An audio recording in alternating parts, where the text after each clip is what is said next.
Doctor my sir, इथे उपस्थित doctor Kadam sir,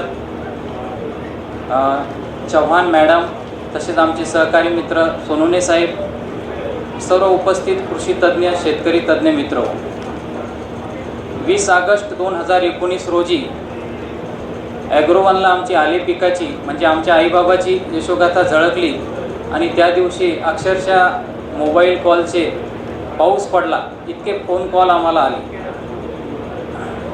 कसं आहे, कुठल्याही पिकामध्ये जोपर्यंत तुम्ही एंट्री करत नाही तोपर्यंत त्याचं नाविन्य असतं. तशी आम्हाला या पिकाबद्दल, आले पिकाबद्दल थोडीशी जिज्ञासा यामुळे लागली की 2013मध्ये आले पिकाचे जाग्यावरचे भाव जवळपास 12 ते 13 हजारपासून ते 20 हजारापर्यंत पोहोचले आणि त्यावेळेस आमच्या आईची इच्छा झाली की आता आपण सुद्धा आलं पिकाची लागवड करावी. परंतु बेनं इतकं महाग होतं की त्यावर्षी आम्ही सुद्धा म्हटलं यावर्षी नको, आपण पुढील वर्षी आले पिकाची लागवड करू. आणि पुढील वर्षीसुद्धा बेनं आम्हाला जवळपास 7,000 रुपये क्विंटल या भावाने मिळालं. आम्ही 9 क्विंटल आलं पिकाचं बेनं घेतलं आणि 30 गुंठ्यामध्ये 9 क्विंटल बेण्याची लागवड केली. पहिल्याच वर्षी कमी खर्चामध्ये 30,000 रुपये खर्च आणि प्लस 70,000 रुपये बेण्याचा खर्च, म्हणजे 10 क्विंटलपर्यंत समजा बेनं घेतलं होतं, त्याच्यामध्ये जवळपास 70 ते 80 किलो मातीच निघाली. त्यामुळे ते 9 क्विंटलवर झालं, म्हणजे 70,000 प्लस 30,000 खर्च, असा पहिल्या वर्षी 1 लाखापर्यंत आमचा खर्च झाला. मात्र आम्हाला भाव त्या वर्षी दुसऱ्या वर्षी 4,000 भाव मिळाले. 96 क्विंटल उत्पादन झालं. त्यापैकी 20 क्विंटल आपण पुढच्या वर्षीसाठी बेनं ठेवलं आणि 1.5 एकर लागवड केली आणि 76 क्विंटल आपण पहिल्या वर्षीच 4,000 भावानं आलं विक्री केलं, तेही जाग्यावरती. त्यानंतर मग मात्र आम्हाला मागे पाहायचं काम पडलं नाही. आमच्याकडे बाकीचं जे पीक होतं, जवळपास आमची आई कॉटन पीक वगैरे आम्ही लागवडी करायचो. पहिल्याच वर्षी आम्ही जेव्हा ड्रीप बसवलं, ड्रीप बसवण्याच्या अगोदर सुद्धा 10 ते 12 क्विंटल कपाशीचं उत्पादन घ्यायचो आम्ही. ड्रीप बसवल्यानंतर जवळपास आम्ही एकरी 24 क्विंटलवर आलं पिकाचं कपाशीचं उत्पादन घेतलं. त्याच्यानंतर मात्र थोडेफार आले पिकाबद्दल जेव्हा माहिती झाली 2013मध्ये, त्यानंतर मात्र आम्ही आलं पिकावरच थोडासा भर दिला. लागवड फार नसते, 1.5 एकरापर्यंतच लागवड करतो आम्ही, बाकीचं सोयाबीन असते. मात्र सर्वात जास्त आम्ही फोकस हा आलं पिकावर ठेवतो. आता आपण काय होतं की ज्या वर्षी भाव वाढतात त्या वर्षीच आपल्याला त्या पिकाबद्दल अट्रॅक्शन निर्माण होतं. 2013मध्ये भाव वाढले, आम्हाला आकर्षण निर्माण झालं. परंतु जर का 2012मध्ये तुम्ही गेलात तर आलं पिकाचे अक्षरशः भाव कोसळलेले होते. 600 रुपये क्विंटलनं आलं विकलं जात होतं. काही शेतकऱ्यांनी ते जवळपास काढलेलं नाही. मात्र त्यावर्षी काय झालं की शेतकऱ्यांनी दुर्लक्ष केलं, आता यावर्षी लागवड करणंच नको. म्हणजे त्यामुळे काय झाले, जे लागवड करणारे शेतकरी होते ते सुद्धा मागे गेले. परंतु 2013मध्ये ज्यांनी लागवड केली, म्हणजे 2012मध्ये भाव कोसळल्यानंतर 12मध्ये ज्यांनी लागवड केली त्यांना मात्र विक्रमी भाव मिळाले, 13,000 ते 20,000. म्हणजे सांगायचा मुद्दा असा आहे की आपल्याला त्या पिकामध्ये कुठलंही पीक निवडलं की त्याच्यामध्ये सातत्य हवं असते. आणि आमच्या इकडे हळद आणि आलं पिकाची खूप लागवड आहे. मात्र जर का तुम्ही मॅनेजमेंट जर पाहिली तर आलं पिकाची मॅनेजमेंट ही खूप आहे. परंतु त्यामध्ये दुसरा फायदासुद्धा असा आहे की आलं पिकाला भाव जास्त असतात. हळदीपेक्षा तुमची प्रोग्रेस आलं पिकामध्ये खूप होते. मात्र यामध्ये थोडेसे बुरशीजन्य रोग, कंदकुज नावाचे रोग हे प्रादुर्भाव करतात आणि आपल्याला ती एक डोकेदुखी होऊन बनते. कंदकुज हा आल्या पिकामध्ये इतका भयंकर रोग आहे की तो रोगाची एकदा इस्टॅब्लिशमेंट आपल्या शेतामध्ये झाली की समजून शेतकरी अक्षरशः डोक्याला हात लावतात. कारण त्याचं मल्टिप्लिकेशन वगैरे इतकं फास्ट आहे त्या बुरशीचं की वेगवेगळे बुरशीनाशक वापरले तरी फार रिझल्ट येत नाही 100%. मात्र त्याचा स्पीड आपण कुठेतरी कमी करून 150 क्विंटलपर्यंत सुद्धा आम्ही आलं पिकाचं उत्पादन घेतलेलं आहे. पहिल्या वर्षी आम्हाला 4,000 भाव मिळाला, दुसऱ्या वर्षी 2,550 भाव मिळाला. मात्र ॲव्हरेज आमचं तसं वाढत गेलं. त्याच्यामुळं आम्हाला तो भावसुद्धा आणि बेनं घरचा असल्यामुळं प्रगती होत गेली. त्याच्यानंतर 1,800 रुपये क्विंटलनं आलं गेलं आणि त्याच्यानंतर पुन्हा मागच्या वर्षी जवळपास 5,000 म्हणजे 5,900 आम्ही बेनं विकलं, म्हणजे आलं विकलं. आणि यावर्षी आम्ही जवळपास 8,600 रुपये क्विंटलनं असा विक्रमी भाव पहिल्यांदाच घेतला. याच्यामध्ये यावर्षी तर आमचा म्हणजे इतका फायदा झाला की मी 27 लाखाचं घर फक्त ते आलं पिकामुळे माझं झालं. कारण जवळपास 16 लाखाचे उत्पादन खर्च वजा करून आपल्याला यावर्षी उत्पन्न मिळालेलं आहे. आणि मी स्वतः कृषी सहाय्यक आहे, ॲग्रिकल्चर डिपार्टमेंटला आहे. खऱ्या अर्थानं राबणारे जे हात आहेत हे आमच्या आईवडिलांचे आहेत. आपण टेक्निकल मार्गदर्शन वगैरे थोडंफार करतो त्यांना, आणि सुट्टी वगैरे हे पाहून मॅनेजमेंट करतो. मागच्या 2 वर्षापूर्वीसुद्धा मी कदम सरला सुद्धा जिंजरच्या बाबतीत कॉन्टॅक्ट केलेले आहेत. म्हणजे काय असतं की आपण जोपर्यंत इतर शेतकरी म्हणा, शास्त्रज्ञ म्हणा, यांच्याशी इंटरॅक्शन करत नाही तोपर्यंत आपल्याला माहिती मिळत नाही. आणि जर खऱ्या अर्थानं प्रगती जर करायची असेल तर कुठंतरी एक वेगळं पीक निवडलं गेलं पाहिजे. आणि मार्केटच्या बाबतीत जर म्हणसाल तर आमचा असा पॅच तयार झालेला आहे की जागेवरच व्यापारी येतात, त्यामुळे ती डोकीदुखी आमची कमी आहे. स्पॉटवरच व्यापारी आल्यामुळं काय होतं की आम्ही जागेवरच त्यांना तो काट्यावर राहतो. फक्त काढणीसुद्धा त्यांच्याकडेच आहे, लेबरचा खर्च त्यांच्याकडे, धुवून वगैरे तेच बॅगमध्ये भरतात. फक्त ते काय करतात की जवळपास 2 किलो त्याला कट्टी लावतात क्विंटलला. आणि आपली हेडॅक आपला कमी होतो की बुवा मार्केटला जा, नागपूरला जा, आणि जवळपास मार्केटला आपण गेल्यानंतर व्यापारी तुम्हाला माहिती काय काय त्रास होते. बाकी आलं पिकाची मॅनेजमेंट कशी करावी ही कदम सरांनी आपल्याला सर्व इत्थंभूत माहिती दिलेली आहे. बाकी जर कोणाला या बाबतीत काहीही शंका असतील तर विचारू शकता.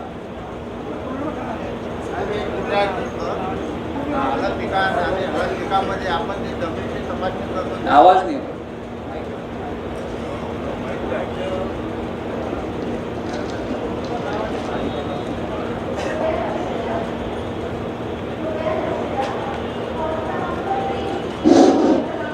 हळद पिकांमध्ये आणि आलं पिकामध्ये आपण जो जमिनीमध्ये लावला गेलेला आहे त्याचा माती परीक्षण करताना pH किती होतं त्याबाबत थोडंसं मार्गदर्शन करा. आणि पाणी परीक्षण होतं त्याच्या म्हणजे किती पद्धतीचं पाणी परीक्षणचं अहवाल त्या बाबतीत आपण मार्गदर्शन करा. pH बद्दल माहिती द्यायची.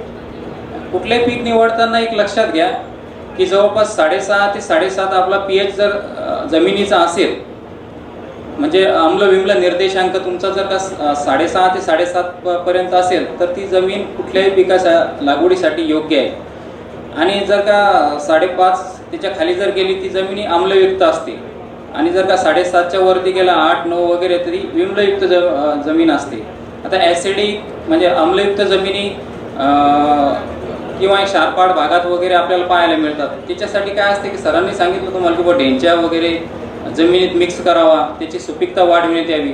आणि पिकाचं पुन्हा सुपीक कंडिशनमध्ये जर का आणायची असेल तर त्यामध्ये ऑर्गॅनिक मॅटर जितकं तुम्ही त्यामध्ये द्याल तितकंही चांगलं असतं. ऑर्गॅनिक मॅटर म्हणजे सेंद्रिय खत, जसं की तुमचं शेणखत असेल, गांडूळ खत असेल, वेगवेगळे कल्चर आहे, बायो फर्टिलायझर आलेले आहे, जसं की ट्रायकोडर्मा आहे, PSB आहे, KMB आहे, ॲझोस्पायरिलम आहे. जिंजरला प्रामुख्याने ॲझोस्पायरिलम आपण रिकमेंडेशन करतो. ॲझोटोबॅक्टर आपण ज्वारी, मका या पिकासाठी रिकमेंड करतो.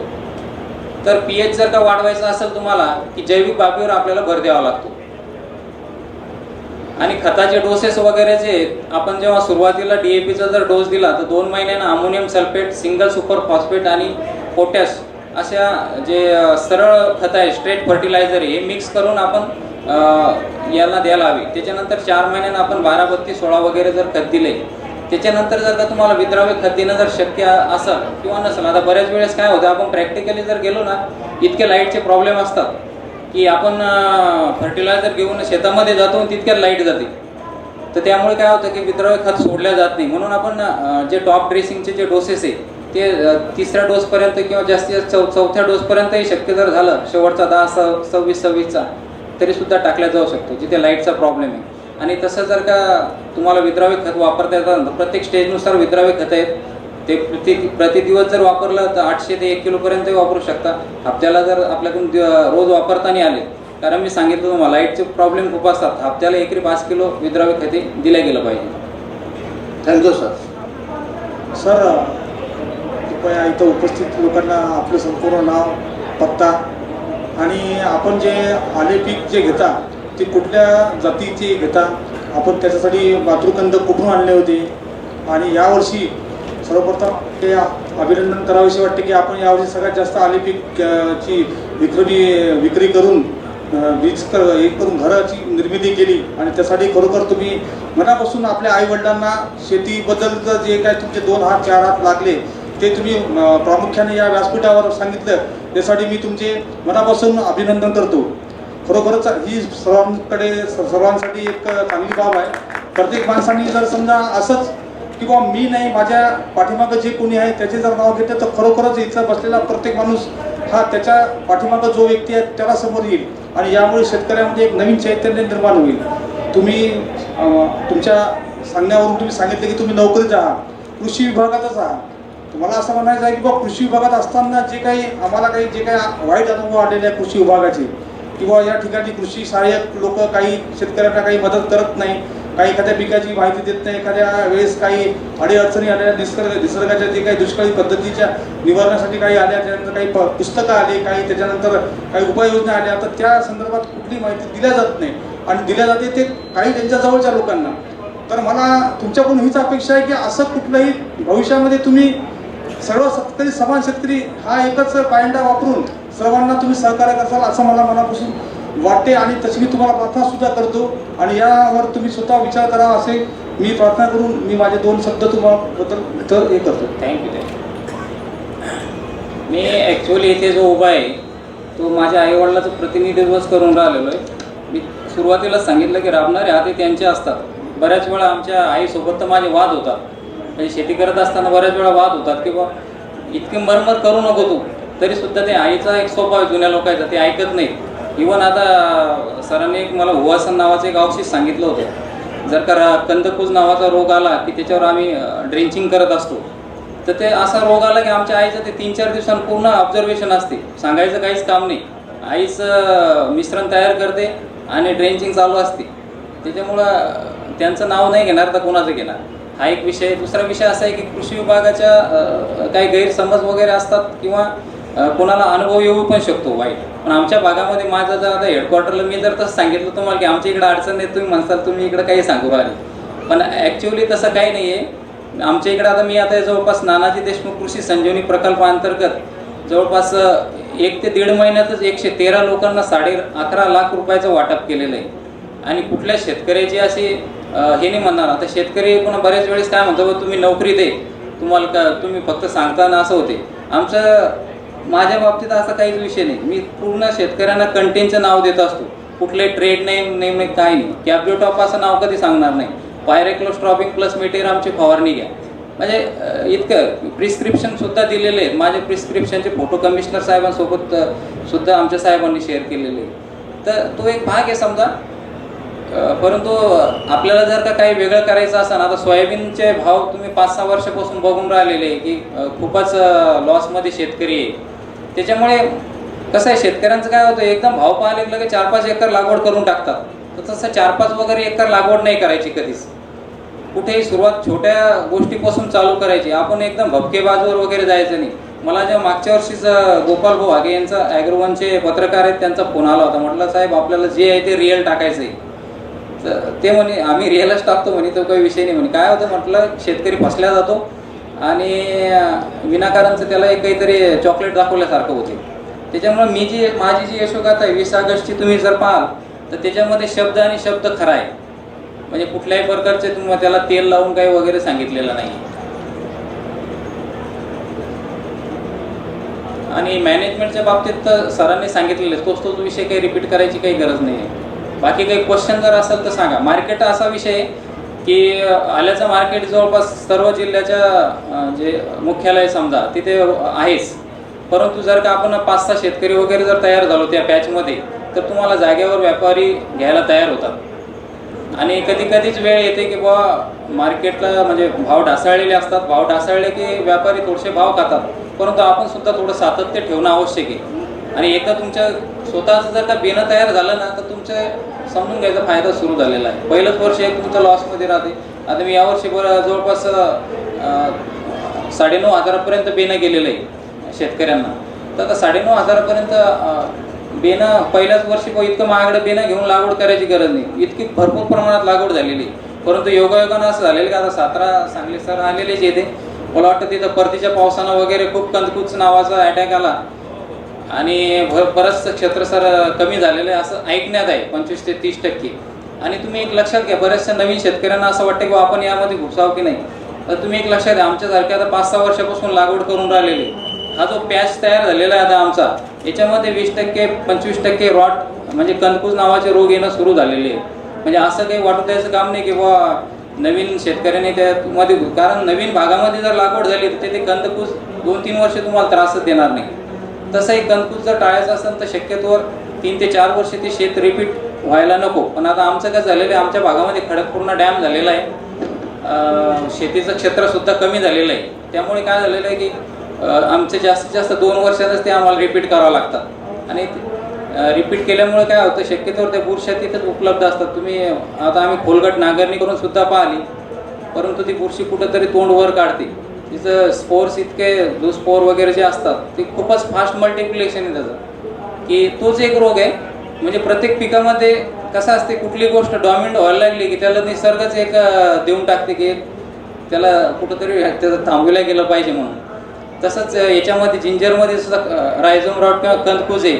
तसंच तुम्ही आता याच्यामध्ये जा, द्राक्षामध्ये धुई वगैरे आली की लगेच त्याच्यामध्ये डावणी पावडरी मिल्ड्यू वाढायला लागतात. सिट्रसमध्ये गेले की डायबॅक वाढायला लागतो. म्हणजे प्रत्येक पिकाचे असे रोग ठरलेले आहेत. मात्र आपल्याला थोडीशी मेहनत त्यावेळेस घ्यावीच लागते. मेहनत करणं आपण जर का घाबरून जर गेलो तर आपला खूप लॉस होऊ शकतो. चालेल, बाकी काही अडचण आहे का? हां, माझं नाव आहे दीपक दिनकरराव दंदाले. माझा मोबाईल नंबर आहे 88 05 90 05 64. दीपक दंदाले. व्यवस्थासुद्धा केली, त्या बाबतीत सर्व ॲग्रोव्हिजन टीमचे मी आभार मानतो आणि माझे 2 शब्द संपवितो. धन्यवाद. धन्यवाद श्री दीपक दंदालेजी. मी आता या सत्रातले आपले जे सर्व वक्ते आहेत त्यांना मंचावरती बोलवतो. डॉक्टर जितेंद्र कदम सर, सौ ज्योती चव्हाण आणि श्री दीपक दंदाले यांनी कृपया मंचावरती यावे. थोड्याच वेळामध्ये डॉक्टर प्रबोध हळदेसुद्धा येणार आहेत. ते आपल्याला या प्रक्रियेतील हळद आणि आले प्रक्रियाबद्दल संधी कोणत्या आहेत त्याबद्दल सांगणार आहेत. तत्पूर्वी सर्व वक्त्यांनी मंचावरती यावं मी असं त्यांना विनंती करतो. कोणाला आजच्या सत्राविषयी कोणाला काही थोड्याच वेळामध्ये डॉक्टर प्रबोध हळदे सर येत आहेत आणि ते आपल्याला या हळद आणि आले प्रक्रियाबद्दल कोणत्या संधी आहेत त्या सांगणार आहेत. तत्पूर्वी वक्ते आपल्या मंचावरती उपस्थित आले आहेत. सर्वांना कोणाला काही शंका असतील तर ते विचारू शकतात. डॉक्टर कदम सरांना विनंती करतो की त्यांनी या प्रसंगी आपल्या शेतकऱ्यांशी संवाद साधावा. त्यांच्या काही अडचणी असतील किंवा त्यांना काही मार्गदर्शन करावे. आपला एक दुसरा विषय होता महत्त्वाचा की याच्यामध्ये आपलं उत्पादन खर्च कमी कसा करायचा. कारण उत्पादन खर्च जो आहे हा कोणतेही कॅश क्रॉप म्हणजे पैसे मिळवून देणारं पीक जर आपण म्हटलं की त्याच्यामध्ये उत्पादन खर्च आपला वाढत असतो. हळदीमध्ये सांगितलं की सगळ्यात जास्त खर्च होतो तो प्रामुख्याने लागवडीवरती. तर तो लागवडीचा खर्च कमी करण्यासाठी आपण जे यंत्र विकसित करणार आहे तर त्याची एक व्हिडिओ क्लिप तुम्हाला दाखवतो. म्हणजे ॲक्च्युली कशी लागवड केली जाते. तर याच्यामध्ये जर आपण पाहिलं तर 2 मजूर आहेत. वरती हळदीचं बियाणं ठेवलेलं आहे आणि फिरणारी चकती आहे आणि त्या चकतीमध्ये फक्त त्यांनी कंद ठेवायचे. याच्यामध्ये जास्त स्किल लागतं असं नाही. या यंत्राची किंमत आहे साधारणतः 80 ते 90 हजार रुपयाची किंमत आहे. आता प्रत्येक गावामध्ये आता ही जी पिकं आहेत हळद असेल आलं असेल हे एकट्याने पीक करणं गरजेचं नाही, शक्य नाही. तर त्यासाठी एकत्रित येणं गरजेचं आहे. याच्यानंतरचं जे चर्चासत्र आहे गटशेती किंवा गटचर्चा त्याविषयी डॉक्टर कापसे सर आपल्याला अधिक मार्गदर्शन करतील. परंतु याच्यासाठी जर तुम्ही एकत्र आलात तर याच्यासाठी लागणारी जी अवजार आहेत या पिकासाठी प्रामुख्याने हे हळद लागवड यंत्र. आता हे याची किंमत आहे की साधारणतः मी सांगितली की 80 ते 90 हजार रुपये किंमत आहे. एका गावातले शेतकरी एकत्र आले, साधारणतः 50 एकर हळद लागवड करणारे शेतकरी एकत्र आले. एका दिवसामध्ये याची जी लागवड होते या यंत्राद्वारे एका दिवसामध्ये 5 एकरची लागवड होते. 50 एकरचे एकत्र आले, 50 एकरची लागवड करण्यासाठी 10 दिवस साधारणतः लागतील.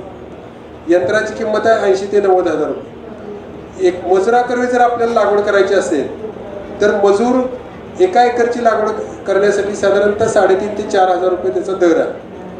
4000 गुणिले जर 50 एकर जर आपण केलं तर आपले जवळपास 2 लाख रुपये होतात. 2 लाखापैकी 80 ते 90 हजाराचं हे यंत्र घ्यायचं. 1 एकरची लागवड करण्यासाठी साधारणतः 10 लिटर डिझेल लागतं. 10 लिटर डिझेलची किंमत आहे आजच्या बाजारभावाने 700 रुपये. ट्रॅक्टर ड्रायव्हरचा खर्च 500 रुपयाचा ड्रायव्हर, 1200 रुपये ड्रायव्हरचा खर्च, आणि जे 2 मजूर लागणार आहेत त्या 2 मजुरांचा जो खर्च आहे 200 किंवा 250 रुपये जरी म्हटलं तर त्याचे 500 रुपये, म्हणजे साधारणतः 1500 ते 1700 रुपये, म्हणजे 2000 रुपये जरी पकडले तरी 50% म्हणजे 2000 आपली 1 एकरची लागवड होणार आहे.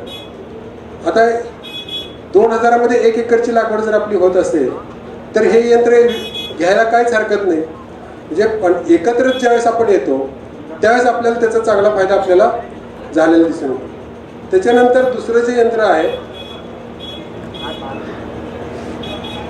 हे साधारणतः आपण मजुराकरवी ज्यावेळेस काढणी करतो त्यावेळेस संपूर्ण हळद निघते असं नाही.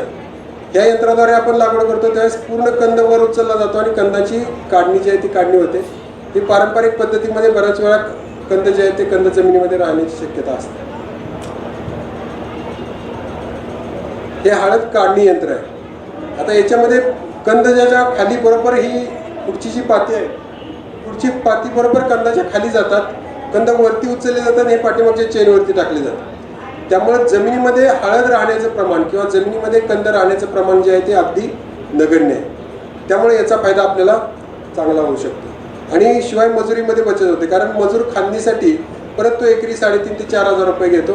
इथं साधारणतः 8 ते 9 लिटर डिझेलमध्ये आपण हे 1 एकरची जी काढणी आहे ती काढणी आपण करू शकतो. फक्त त्याच्यासाठी आपल्याला गादी वाफ्यावरती लागवड जी आहे ती लागवड आपल्याला करावी लागते.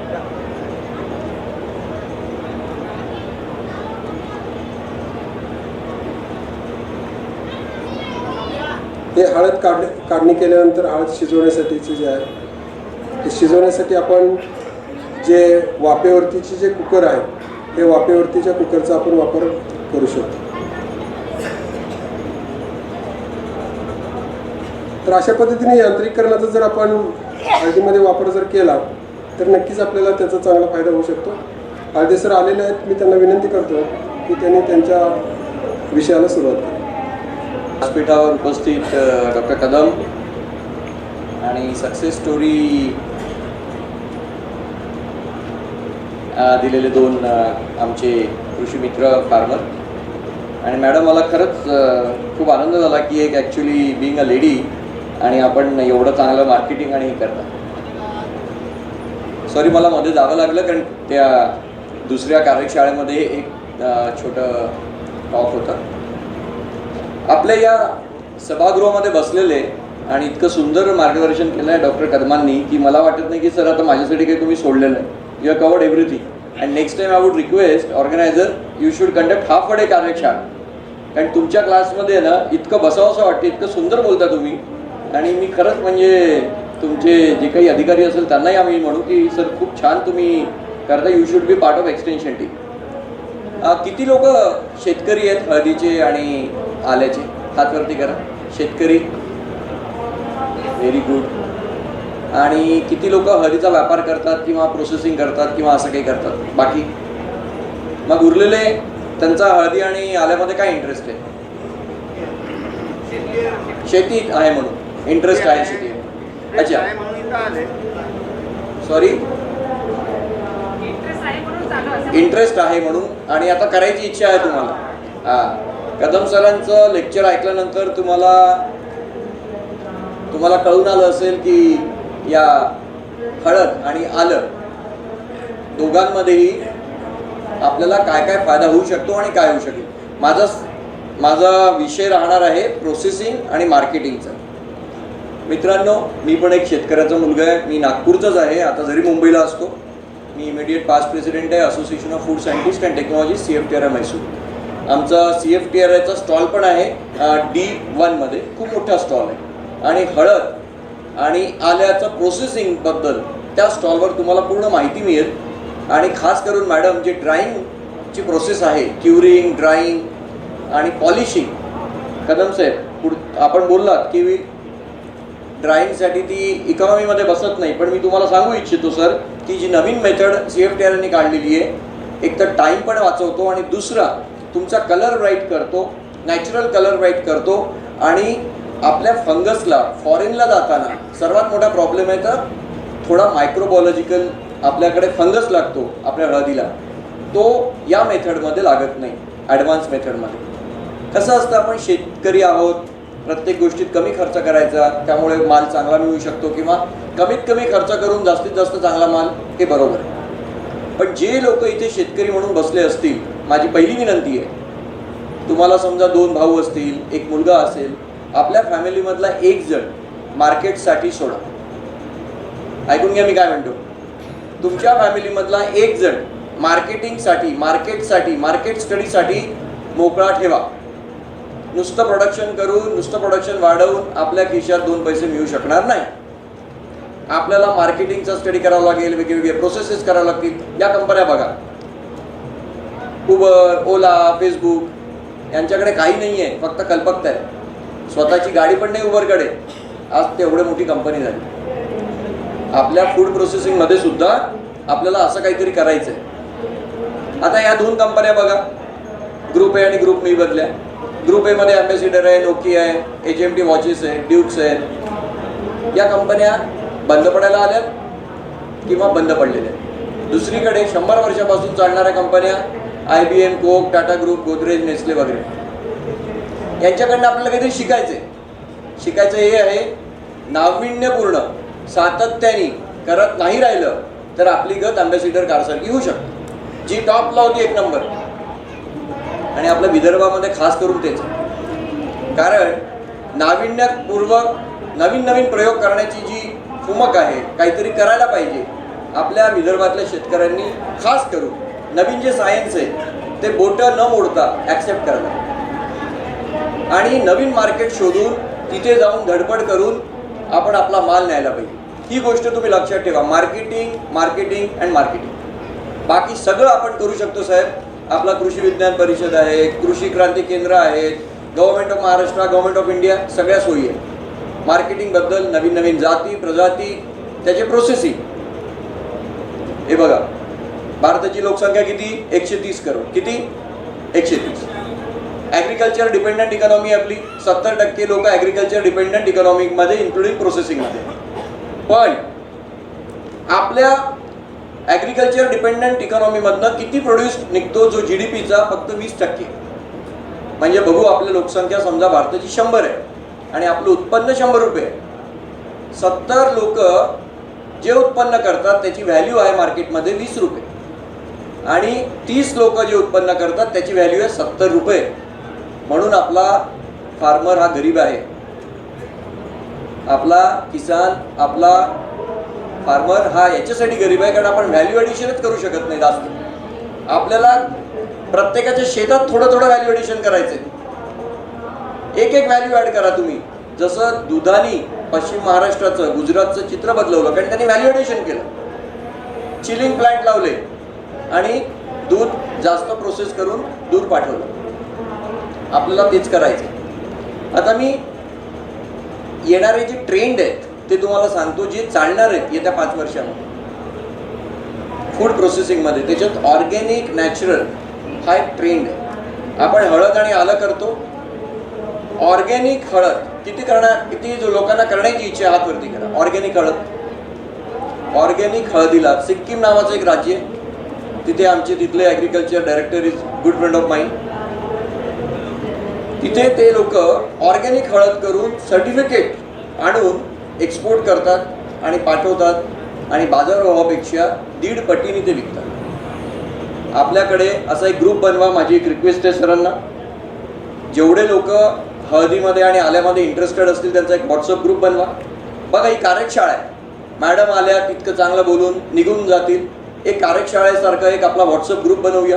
एकमेकांना आपण आपल्याबद्दलच्या गोष्टी सांगूया. काय शिकलो, तुम्ही काय शिकलात आमच्याकडून, आणि आपलं शेअर करूया काहीतरी. आणि तज्ज्ञ लोक आहेत आपल्याकडे कदम साहेबांसारखे. त्याच्यानंतर बाकीचे लोक याला जोडू शकतील आणि कुठलं मार्केट आहे, कुठला प्रॉडक्ट आहे त्याच्याबद्दल सांगू शकतो. तर organic is something coming as a trend. ऑर्गॅनिकवर भर द्या. तसाही विदर्भातला माणूस आपण खूप कमी खत वापरण्याचा आपल्याकडे कल असतो. त्यामुळे ऑर्गॅनिक सुद्धा एक चांगला पर्याय राहू शकतो. मी डायरेक्ट आता एक खूप महत्त्वाचं आहे, हळद काय आहे, हळदीबद्दल मी सरांनी सांगितलंय, पण मी मुद्दामून एक थोडंसं बॅकग्राऊंड सांगतोय. आजकाल काय झालंय साहेब, प्रत्येकाकडे स्मार्टफोन आहे. किती लोकांकडे स्मार्टफोन आहे? सगळ्यांकडे स्मार्टफोन. प्रत्येकाला फोटो काढून अपलोड करण्याची हौस आहे. प्रत्येकाला गोरं दिसायचं आहे, प्रत्येकाला यंग दिसायचं आहे, प्रत्येकाला एनर्जेटिक दिसायचं आहे. आणि हळद आपलं हे काम करू शकतं. त्यामुळे हळदीला खूप स्कोप आहे. स्मार्टफोनमुळे ब्युटी आणि न्यूट्रोसिटिकलला खूप स्कोप आलेला आहे. आणि त्याच्यामध्ये हळद हे खूप खूप एक चांगलं औषधी राहू शकतं. न्यूट्रोसिटिकल नावाचा जो कंपोनंट आहे, आणि हळदीपासूनचे न्यूट्रोसिटिकल कर्क्युमिन सांगितलं साहेबांनी, आणि जिंजरचं सुद्धा म्हणजे आल्याचं सुद्धा, त्याचं पण न्यूट्रोसिटिकलमध्ये खूप सारा स्कोप आहे. FSSAईने नवीन न्यूट्रोसिटिकलचे रिक्वायरमेंट दिलेले आहेत. हेल्थ सप्लिमेंट न्यूट्रोसिटिकल त्याचे प्रोडक्ट बनवू शकतात, बनणार आहेत. मोठ्या मोठ्या कंपन्या आहेत. फक्त आपल्याला हळद न विकता हळद ही औषध म्हणून विकण्याचा आपला उद्देश असायला हवा. त्याला पैसे पण मिळू शकतील. डॉक्टर साहेबांनी सांगितलं याच्या आधी की दोघंही हळद आणि आले एकाच फॅमिलीचे आहेत. दोन फॅमिलीज एकच आहे, जिंजिबेरेसिया नावाची. आणि गंमत म्हणजे उत्खनात असं आढळलेलं आहे की हळदीपासून बनवलेल्या वस्तू आणि हळदीचे पदार्थ आणि हळदीचा उल्लेख आपल्या पुरातन काळी आपल्या उत्खनात आलेलं आहे. म्हणजे 5000 वर्षापूर्वीपासूनची आपल्याकडे कमीत कमी भारतात प्रचलित अशी दोन्ही हळद आणि आले. आणि याचं समजा तुम्ही लॅटिन नाव बघितलं, म्हणजे जे म्हणतात आपण बॉटनिकल नेम म्हणतो, कर्क्युमा लोंगा, हे घेतलेलं आहे कुंकुमापासून. आणि कुंकुमा हा संस्कृत शब्द आहे. म्हणजे आपले हळदीची उत्पत्ती ही भारतीय आणि मोर दॅन 70% वी प्रोड्यूस. बरोबर मोर दॅन 70%. आणि दोघांची उत्पत्ती भारतातलीच आहे. आणि आपल्याला याचा मोठा अभिमान वाटायला. I will give some logic why हळद का जास्त चालणार आणि जिंजर का चालणार. एक छोटं गणित आहे. इंडियाची पॉप्युलेशन 130 करोड, इकडे 130 करोड. एक अल्झायमर नावाचा डिसीज आहे, अल्झायमर, विसरभोळेपणा, हा पूर्ण जगाला यांनी ग्रास्त केलेला आहे. बघा, तुम्ही सगळे हळद प्रोड्युसर आहात किंवा प्रोड्यूस करणार आहात. USA ची पॉप्युलेशन आहे 32 करोड. अल्झायमरचे डिझिजेसचे पेशंट 58 लाख. इंडियामध्ये पॉप्युलेशन आहे 130 करोड. अल्झायमर डिसीजचे पेशंट आहे ॲज ऑन टुडे 2019 40 लाख. पर्सेंटमध्ये American population 1.8% is Alzheimer disease ग्रस्त. डेमेन्शिया म्हणतात त्याला, विसरभोळेपणा किंवा विसरभोळेपणा येणारी क्रिया. आणि सायंटिस्टनी जेव्हा याच्यावर अभ्यास केला की इंडियामध्ये 0.3%. वाय? बिकॉज आपल्या आजीबाईच्या बटव्यामध्ये, आपल्या किचनमध्ये हळदीचं प्रमाण आहे. This is the solution and this is a reason. एवढी विपुल प्रमाणात, एवढी कमी पैशामध्ये औषधी आपल्या किचनमध्ये आलेलं आहे. हे कोणी सांगितलं? हजारो वर्षापासून आपल्या सिस्टीममध्ये आलं आहे.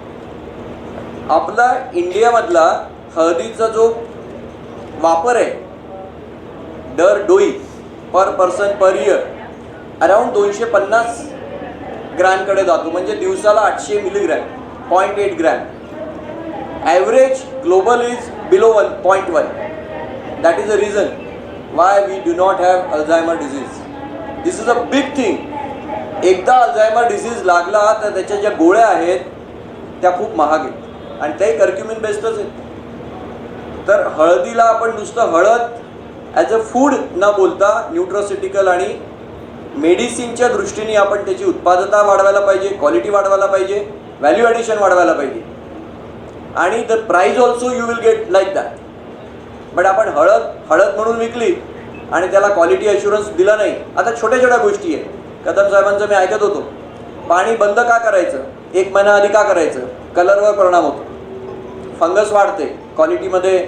आता आपल्याकडे हळद विकल्या जाते नुसती साईज आणि शेपमध्ये. इंटरनॅशनलमध्ये कर्क्युमिन व्हॅल्यूनी विकल्या जाते, कलरने विकल्या जाते. हळदीला स्कोप खूप आहे. This slide will show you. Copy करून घेईल. कारण अल्झायमर डिझीज इंडियामध्ये फक्त 0.3% आहे. हा पूर्ण वर्ल्डचा स्टडीचा सब्जेक्ट आहे की इंडियामध्ये एवढे कमी का. हार्टमध्ये नंबर 1, डायबिटीजमध्ये नंबर 1, अल्झायमर आणि पार्किन्सनमध्ये कमी का. हात थरथरणे, लकवा लागणे कमी का आपण. Because of haldi.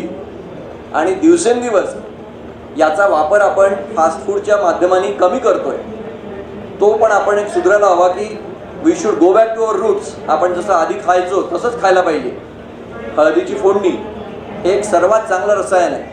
Oil and हळद at that temperature releases the different nutraceutical property of turmeric. Amazing technological and scientific आहे. Turmeric is a super food, there is no doubt. गुगलमध्ये तुम्ही जसा प्रश्न टाकता तसं तुम्हाला उत्तर मिळेल. तुम्ही लिहा टर्मरिक इज बॅड तर तुम्हाला 100 पेपर येतील. Turmeric is bad. Turmeric is good म्हटलं तर 200 पेपर येतील. हे वेस्टर्न लोकांचे जे हातंडे आहेत त्यांना हे दाखवायचं आहे की असं काही कन्क्लुझिव्ह नाही आहे की टर्मरिकनी अल्झायमर जातो, पण काहीतरी दिसतं. असं करून काहीतरी हे सायंटिस्ट लोक, आम्ही पण त्याच्यातलेच आहोत, 30 लोकांवर स्टडी करून काहीतरी सांगतात. पण turmeric is really the wonder crop, wonder food and super food. हे कसं काम करतं? खूप मजेशीर काम करतं. कुठलाही डिझीज आपल्याला जो होतो, लाईफस्टाईल डिझीज, अल्झायमर असेल, क्रोनिक प्लमिनरी डिझीज असतील, डॅमेशिया असेल, ओबेसिटी असेल, हे इन्फ्लॅमेटरी बायोमार्कर म्हणजे आपले जे इन्फ्लॅमेटरी म्हणजे ऑक्सिडेटिव्ह स्ट्रेस आपल्या बॉडीमधले जेव्हा तयार होतात तेव्हा डिझीज तयार होतो. हळद काय करतं तर अँटीऑक्सिडेटिव्ह सिस्टीम तयार करते जे त्याला प्रोटेक्ट करतं. अमेझिंग. हळदीचं जे काम आहे, माझं नाव हळदीचं आहे बाय. हळदीचं जे काम आहे ते इतकं चांगल्या प्रकारे सायंटिफिकली काम करतं की तुमच्या बॉडीला पूर्ण कव्हर करतं.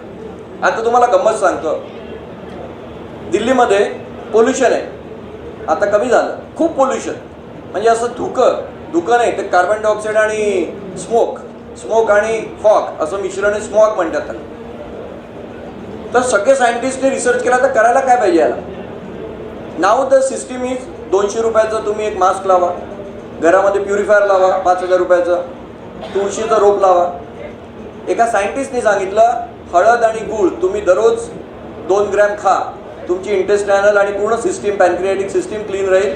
कुठल्याही प्रकारचं तुम्हाला कुठलंही पोल्युशन आतमध्ये येऊ नाही देणार. Wonder food. Jaggery works as a carrier आणि हळद वर्क्स ॲज अ कवर. इतकं चांगलं आहे.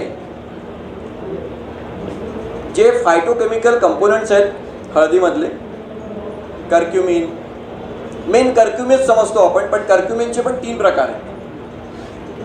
आणि कर्क्युमिन सोबत टर्मिरॉन नावाचं एक ऑइल आहे हळदीमध्ये, ते पण फार फार गुणकारक आहे. कर्क्युमिन असल्यामुळे म्हणजे एखाद्या पिक्चरमध्ये अमिताभ बच्चन आल्यावर बाकीच्या हिरोंकडे लक्ष जात नाही, तसं आपल्या हळदीचं झालं. आपण जे कर्क्युमिनच्या मागे लागतो कर्क्युमिन चांगलं आहे, पण कर्क्युमिन सोबत कमीत कमी 6 कंपोनंट आहे nutraceuticals which are very very valued. आणि आपल्या हळदीमध्ये खास करून गावरान आणि आपला देशी वाण त्याच्यामध्ये मायनर कंपोनंट्स पण चांगल्या प्रमाणात आहे. आणि nutraceutical property of that component याची खूप चांगली क्वांटिटी आपल्या हळदीमध्ये आहे, which is good for export आणि फार्मास्युटिकल न्यूट्रोसिटिकल युजेस. कर्क्युमिनचं वेगवेगळे प्रकार, त्याची जे टोटल कर्क्युमिन जसं सरांनी सांगितलं 3% to 6%. आमचे संजय भडकस बसले आहेत, त्यांच्या शेतामधली मी कर्क्युमिन बघितली आणि Kadam sir it is really informative. 11.2%. Sanjay आहेत का उभे राहू शकता संजय सर? 11.2% यांच्याकडे रिपोर्ट आहे. प्लीज यांना भेटा. आपण यांच्यावर स्टडी करायला पाहिजे की 11.2% कशी येऊ शकते, काय तुम्ही मेथड वापरता, याचा रिसर्च व्हायला पाहिजे आणि हे शेअर व्हायला पाहिजे. मी जसं म्हटलं एक व्हॉट्सअप ग्रुप बनवा पूर्ण आपल्या सगळ्या फार्मर लोकांचा आणि त्याच्यातनं या वेगवेगळ्या गोष्टी आपण सांगू शकतो. 9 लाख मॅट्रिक टनाचं उत्पन्न आहे, 90,000 एक्सपोर्ट आहे, 10% आपण एक्सपोर्ट करतो. हा एक्सपोर्ट कमीत कमी 4 लाख होऊ शकतो समजा आपली क्वालिटी.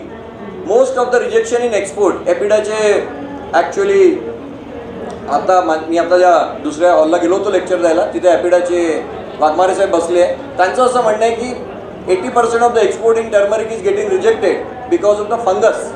आणि ते आपल्या ड्राईंग मेथडमुळे फंगस येतो, मॉइश्चर कंटेंट राहून जातो. आणि कलर बरोबर येत नाही, जसं साहेबांनी सांगितलं माती लागते त्याला, आणि त्या पॉलिशिंगमध्ये तो प्रॉब्लेम होतो.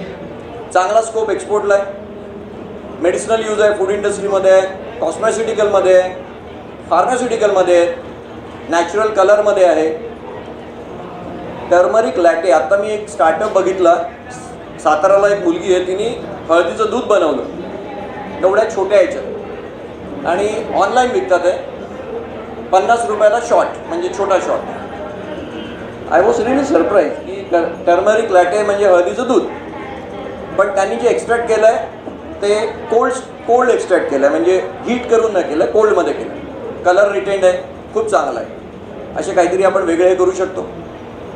ओलिओ रेझिन्स, हळदीचं तेल, हळदीचा पेंट वेगवेगळे मार्केटमध्ये आहेत.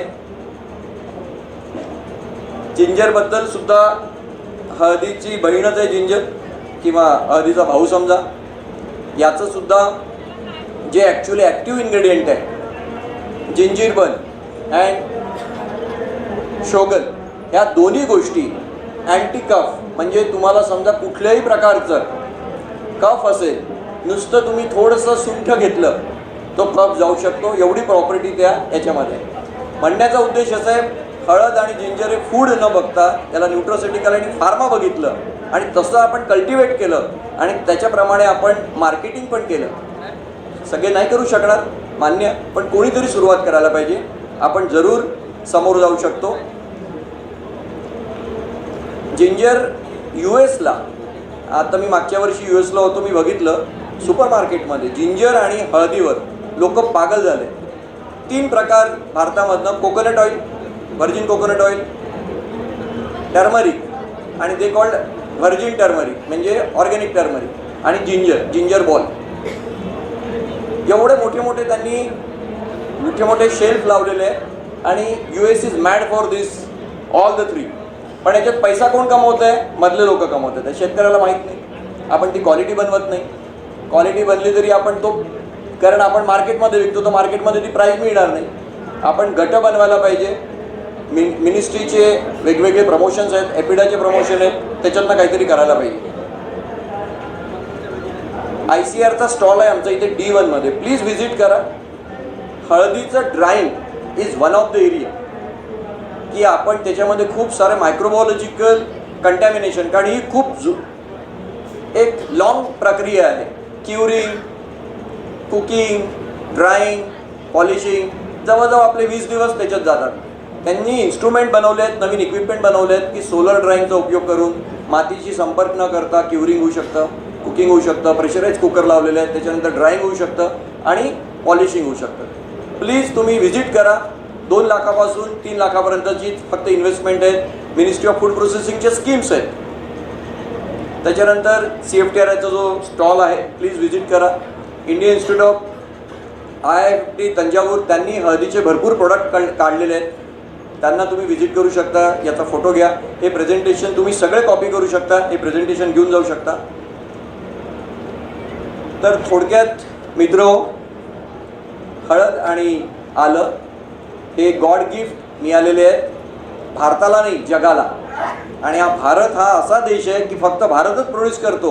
पाकिस्तान 12% करतो, कारण पाकिस्तान पण भारताचाच पार्ट होता आधी.